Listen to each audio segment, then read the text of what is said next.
Boom, there it is. Hey, so what's up, everybody? How you guys doing? We're doing great, Sergeant. How about you? Amazing, amazing. So tell me what you guys are doing out here today. So today we're out here rappelling on a little cliff. Yeah. Have you been yet? Yes, I have. How was it? Was it exciting? It was pretty cool. It's always nice adrenaline. Always good. Yeah, right? Okay. Tell us your name, tell us where you're from, and tell us how long you've been in the Guard. So my name is Yesenia. I've been in the Guard for 4 years now, and I'm from Guatemala. So Very, very cool. And so what made you want to join the 609th? it's just a lot of things that we do. Everything we do here is really exciting. Everything that we do contains with a lot of adrenaline, fun stuff. You mean you don't want to sit in a locker room and clean weapons? No, definitely not. Perpetually? All right, tell us who you are. I'm Barbosa. I am from Reno, Nevada, and I've been in the Guard for 3 years now. Very cool. All right, so Barbosa, bring us back to that moment in time where you decided to join the Guard, man. Where were you? What was happening? What was the final thing you're like, boop, yes, I'm doing this? It was during COVID. Yeah. And I was like, well, there's nothing to do, so I'll just enlist. Wait, you joined the Guard because there's nothing else left to do? Yes. I dig it. I dig it. Everybody's got their reason, man. So what are you taking advantage of in the Guard? What's your favorite part about being in the Guard? Oh, definitely the tuition waiver, the GI Bill, anything that involves school benefits. Okay, so you going to college now? Yes, sir. All right. So you getting the tuition waiver, taking it over there and zeroing the account. Do you feel guilty at all when they go bloop and they zero your account out? I think I deserve it. No, I agree. I 100% agree. Like that's only 1% of the nation. Actually, it's less than 1%. I think it's like 0.86 now. Join the military, man. So the fact that you're sitting out here in the middle of the desert eating a Sunny D and a MRE indicates that you are uniquely different. Does that make sense? So, all right, tell us about you. So Hold on. So my name's Alex Medina. I'm from Reno, Nevada. Parents are from Mexico. I've been in the Guard for about 2 years now. Very cool. And what is like the core of why you like be part of 609? So throughout my whole experience here, I really enjoy all the stuff that we do. Yeah. Definitely, it's a different environment compared to all the other units, for sure. Yeah. And it is sometimes tough, but it definitely makes us improve ourselves and as soldiers and as people. So that's what it's a new experience, and yeah, it's really enjoy it. Very cool. Very cool. All right, so Barbosa, you guys are all hanging out together, and you said that you're from Guatemala, right? And you said that your family's from Mexico, yeah? So you guys represent, and where's your family from? Mexico as well. Yeah, so you guys represent the diversity that's in the Nevada Guard, right? So no kidding, man. Tough talk, right? Do you guys feel like that there are issues with being discriminated against with your race currently today in the military that you serve in? I feel like there's a lot of units, I'd say, that they're still adapting to us, because like usually it's just a American army, so like most of the people that serve are usually the people that have been here for generations and generations. Yeah, sure. So now for the past generation, there's more people of us that are joining, and it's getting more diverse. Sure. So yeah. Very cool. So you feel like it's getting there, not quite there yet. How do you feel about it? Same way? I feel the same way. Yeah. I do encourage those that to not let it discourage them. I mean, from joining or be scared about it. And if they're in it and they feel that type of way, to always speak up, because the grass may not be greener on the other side. It's greener where you water it. So, in order to create that healthy environment or something like that, I encourage them to speak up and not feel like they shouldn't.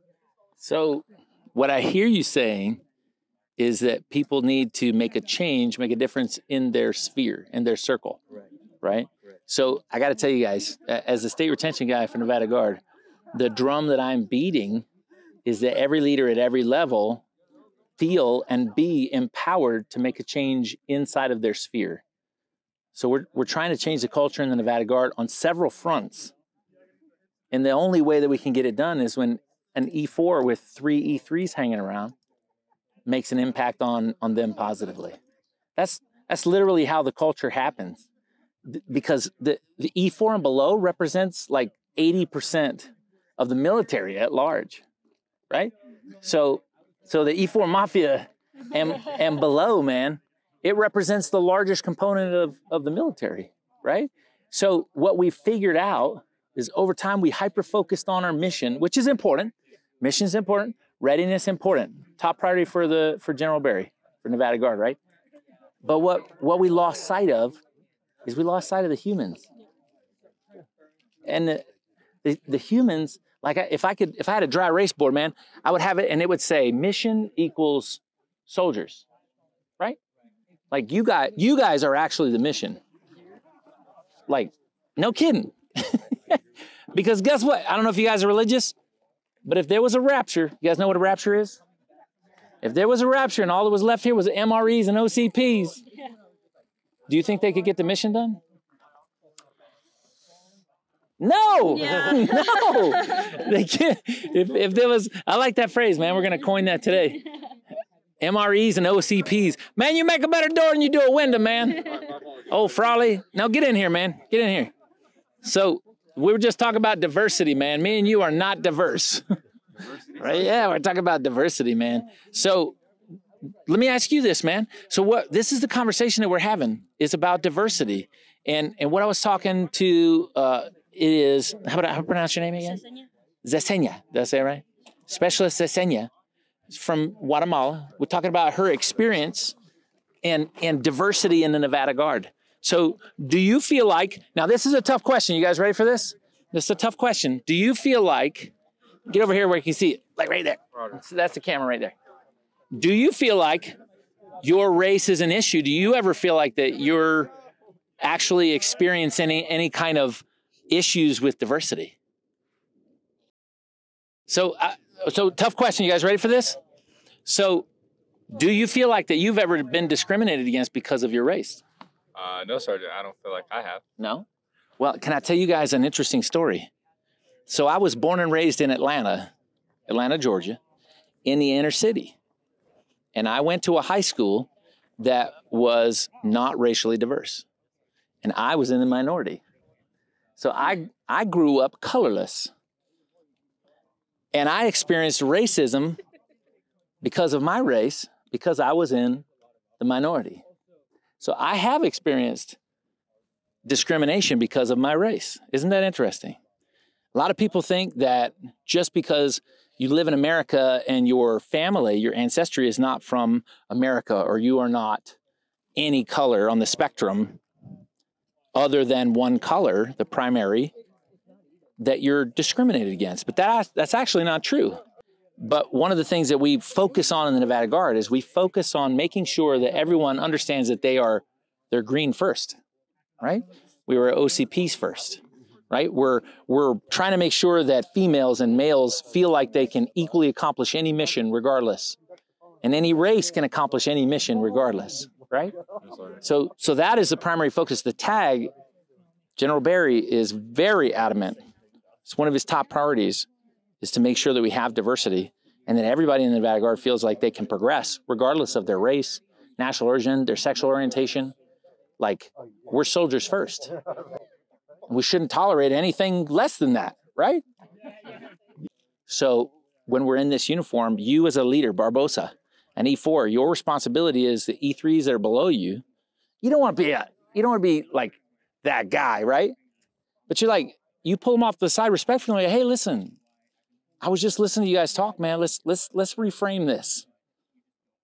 You make the difference, right? You're the one who makes, you guys, no kidding. PFC Frawley, you're the one who makes the difference, man. You guys get that? So when we talk about at the command suite about making a change and a culture change, me being out here sitting in the dirt with you guys is how we make the culture change. You guys, I want you guys to feel empowered. Literally, you guys are you're the only ones that can make the change. At the command suite, they can't make the change. They can say, make the change, right? Does anybody want to speak on that concept of what the command suite says down in Carson City and what you feel at the E4 and E3 level? I feel like us being the lower enlisted of the Army, we definitely have to make the change on our level first and everything. And if it has to escalate on top of everything, I feel like it's a step that should be taken in action as well. Sure. But also, if you're an E4 out there, you're already a level before a sergeant, so you should already be taking that responsibility to make stuff equal and just try to make an environment that's safe for your Joes. Yeah. I love the way you put that. Safe for your Joes. Like, really? Because I think it is, you guys know, it's all about caveman stuff, right? You know, it's about, because like we wasn't always wearing clothes even. We were running around trying not to get eaten, right? Like we was running around. Do you know why? Unconscious bias. Y'all think of the top 5 fast food restaurants. Top 5 fast food restaurants. What are their 3 colors? Red, yellow, and white. Wendy's, McDonald's, In-N-Out, Arby's, Burger King, Chick-fil-A, KFC, Arby's. Hey, Arby's is not top 10. so hey, why do you think they have that particular red as one of their primary colors?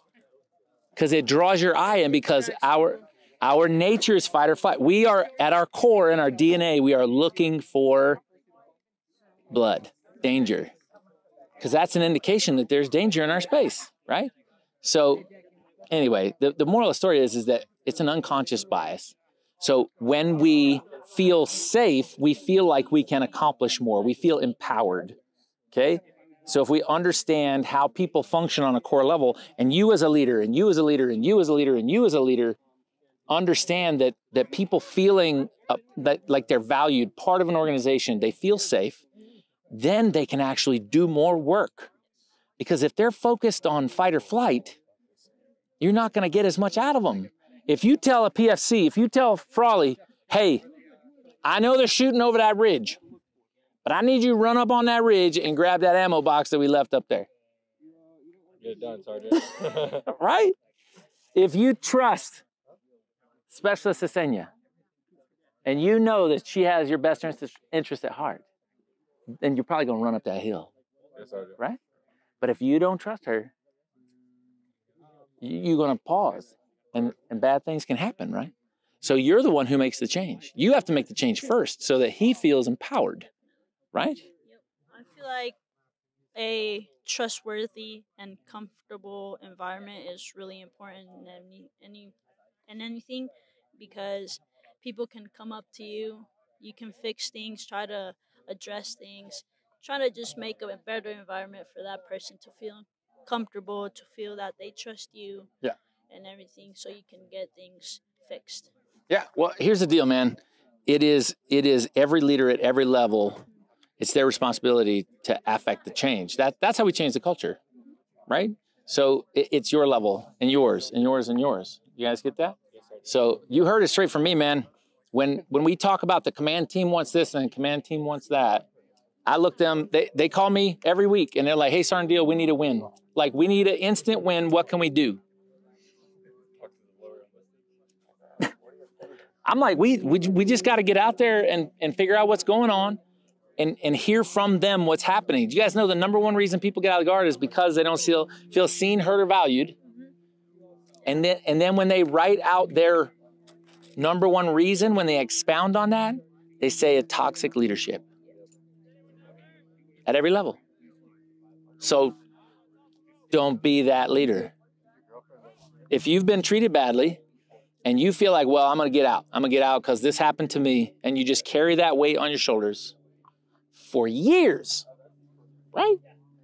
What if you shifted your gears and you said, you know what? I was treated badly by this leader. Your phone's in the rocks right there under your knee. I was treated badly by this leader. What if it empowered you to be a better leader when you get the opportunity? What if, yeah, dude, seriously, what if you were like, Sergeant so-and-so was terrible, right? And then you get the opportunity to be a leader and you're like, hey, listen, this happened to me. And I'm going to treat you this way because of what happened to me. Think of how much more empowered the soldiers that work for you are going to feel if you told them straight up, this happened to me. I'll tell you a story. I'll leave them unnamed. They're retired now. I was in Afghanistan. I was an E4. I've been out of the military for 12 years. Came back in as an E4. I was 35 years old. Do you know what happens if you're 35 years old and you're an E4? What was that? They make fun of your age. It doesn't matter what your story is. If you're a 35-year-old E4, you're going to look like a turd. Okay? So I was with 25 422 soldiers looking at an E7, and we were in sergeant's time, and I asked him, he asked the question, he said, anybody got any questions? I said, how do I get promoted? And he said, you're at the bottom of the list. You're number 25 of the E4s. It'll be 5 years before you get promoted. He broke my heart in Afghanistan. Like, he didn't know in that moment that he crushed my soul, right? 5 years.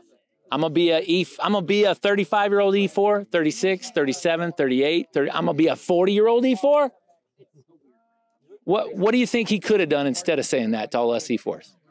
I feel like he could have encouraged you and be like, look, there's some stuff that you can do. Just guide you in that right direction and just show you the pathway of how to gain that leadership, how to gain your stripes and everything. I feel like when there is a E5 and above that like is just so encouraging to like the lower enlisted, like it's pretty crazy what a change they can do to a person, to the soldiers. It boosts morale to the highest level. It just gives you like a reason to keep on pushing even on shitty situations and stuff. True story. And sorry for cussing. Not you, dude. This is supposed to be. This is just for. So you guys know, this is just for us. Okay. This is published on our channels. This is for us. This is the real talk. So I can bleep shit out. I'm not worried. Yeah, for those sergeants that are out there and are really like on high morale and they're focused on the better of their soldiers, how to like guide them in the better pathway. Like, it's crazy how much you can hit a person, you know, how much change you can cause on a soldier to like, okay, this is the route I want to take because of this person. He inspires me to do better, so I want to do better for the people that are coming after. Well, let me tell you this. Part of the reason I want to sit here and talk to you guys is because of that moment. Like, it was terrible. I don't ever want anyone to experience that again. You know? I will suggest to you that each of you can progress as quickly as you are capable of, and the motivation that you show and the progress that you make in and of yourself. Unfortunately, at the end of the day, no one cares about your career but you. Okay? So I'm going to tell you guys, eyeball to eyeball, that if you are an E4 for 5 years and you haven't done the work to get promoted, it's your fault. You guys take that? Yeah, it's your fault. It's your fault. Okay? I hear people all the time when I'm in retention, and they're like, well, I'm not getting promoted, and this leader is a turd, and I hear it all the time, right? Well, I'm like, okay, well, what did you do, though? Okay, you haven't been to BLC. You haven't finished your, what do they call it now? The SSDs is something different now. DLC. You haven't finished your DLC. You're not doing any civilian education. Like, as far as on paper, you look like a turd. So, you know, it's your fault you're not an E5. That's tough. That's tough to hear, right? But it's the truth. It's the truth, right? So I would encourage you, don't turn negative, man. Don't turn negative. Fix it. Fix it. Now, if you've done all the right stuff and you've met all the requirements and you're still not getting promoted, then there's a problem, right? But you got to be right before you complain. That's part of the culture change too, right? So how does that hit you as an E4? How long have you been an E4? For a year now. For a year, yeah. So you're not ready to get promoted yet, man, but are you working on this? I'm going to put you on the spot. Are you working on the requirements to make E5? That's a long pause, man. That's a long pause, man. How about you? I'm definitely looking forward to that, but I definitely want to obtain more knowledge of what I do just to prepare myself before I become a leader, because I want to prepare myself mentally, prepare myself physically, so I can actually be that role model. Yeah. For the lower Absolutely. You know what? You got to show them the way.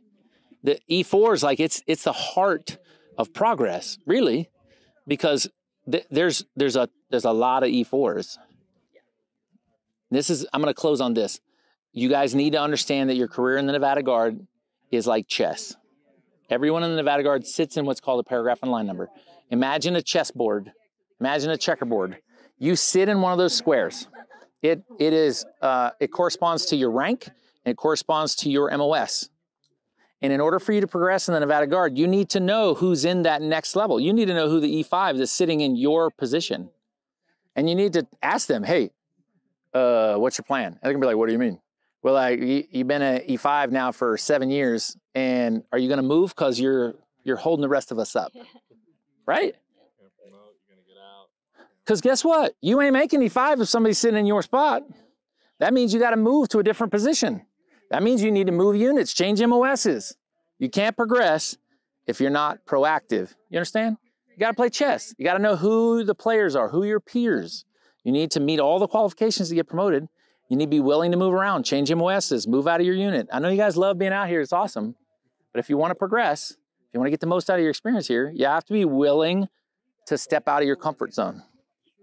Okay? I don't want to hear from, I'm going to remember y'all. I don't want to hear 2 or 3 years from now that you're poor mouth because this happened to you, this happened to you, this happened to you.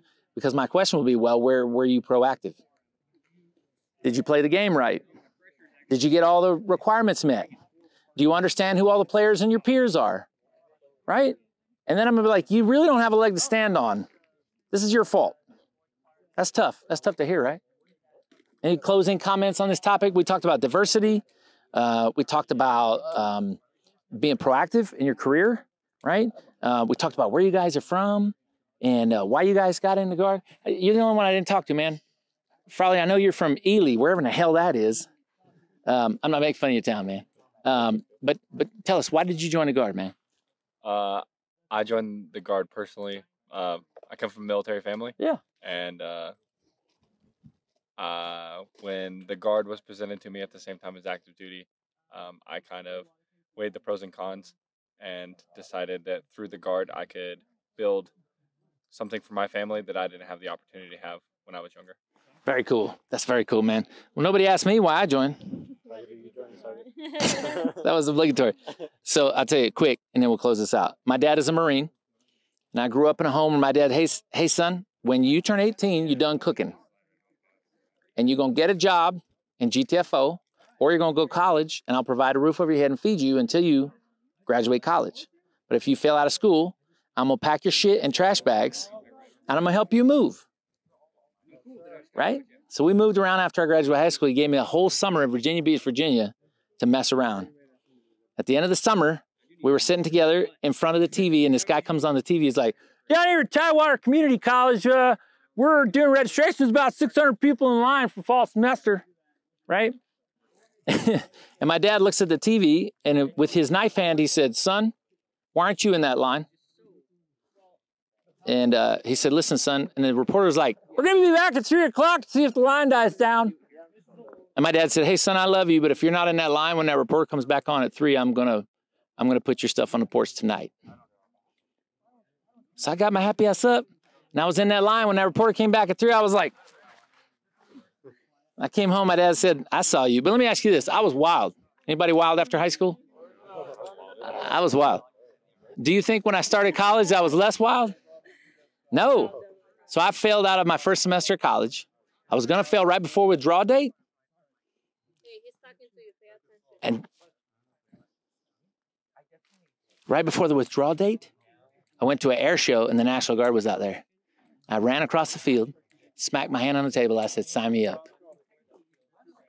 18 days later, I was in Fort Benning. I never told my dad that I was failing college. Never told him. That's why I joined the Guard, so my dad wouldn't kick me out. Well, listen, thank you guys for your time, your energy, your effort. I appreciate each of you. I'd like to add more. Yeah. 2 closing statements. Yeah. First one would be, if you're going to join the military, regardless if it's Guard, reserves, or active, don't let anyone discourage you and be like, oh, I'm going active and you're just going to be a weekend warriors and that, because at least in the 609, we do a lot of stuff that other units don't do. Yeah. Especially with our commander's intent, our first sergeant intent to always have us mission ready for when the state needs us or anything that pops off. We have the training. We train hard and we're ready to fight hard as well. Cool. So that's just something that, like, don't let anyone discourage you from joining, because there's people who talk about it, but Yeah. they never even been in it. And if they were in it, they didn't use it to the best to make themselves better in their time in it. So that's why they have a negative view on it. And second one would be, if you're in it, don't be afraid to speak up, because you don't know if you could be the voice for someone else. Yeah. If they're too afraid to speak up on whatever it is. Yeah. And if you have stuff going on or whatever, not only could you be helping yourself out, but you can also help out others. Huge. And also inflict change. Huge. When it comes to, like, we were talking about diversity and Yeah. also discrimination, whatever it is, for anything, I think it's important to speak up. I 100% agree. Dude, wise words, man. Anybody else? Wise words? That's all. Hey, listen, I appreciate you guys. So where this is going to live, okay? I'm doing this with all the units, with anybody who's comfortable speaking in this space. I am going to go back through it word for word, make sure there's nothing that's going to get anybody fussed at, right? And then I'm going to load it to StayBattleBorn on YouTube, and I'm going to call it Fireside Chats. Is that cool? So essentially what we're going to do is just build a library of these conversations and just talk about whatever you guys want to talk about. I feel like my biggest responsibility, if the tag says to me, hey, Sergeant Diehl, E3s and E4s are getting out of the guard because they don't feel seen, heard, and valued, I feel like it's my job to go and hear you and see you and make sure that you guys feel valued. Does that make sense? And we appreciate that. Yeah. We appreciate that. There's some people that just want to speak about it, but they don't know who to speak to. Yeah. So this Huge. is a really good platform to put that out there. I appreciate that. Well, do me a favor, spread the word, and you guys can even call and be like, hey, so we were talking about this, and we want to do another fireside chat and talk about this topic. You know what I mean? Because here's the deal. You're exactly right. There are other E4s, E3s, E5s that have these feelings that they don't feel like anyone's listening. You know what I mean? And this is an opportunity to really just talk about it in a forum that everybody can be like, oh, I thought I was the only one that felt that way, right? So I appreciate you guys. And I appreciate your service. And I appreciate you guys being in 609th. And I can tell the love and the respect in this unit and the camaraderie is just oozing out of you guys. You know what I mean? And I love that. I was infantry for many, many years. And I had moved out of state, and I commuted 3 hours to go to drill because I loved my unit. You know what I mean? I loved my unit, man. So you guys have something special here. And I hope you guys realize it and you kind of bask in it a little bit here and there, because it ain't that way everywhere. Okay? All right, guys. I'll see you later.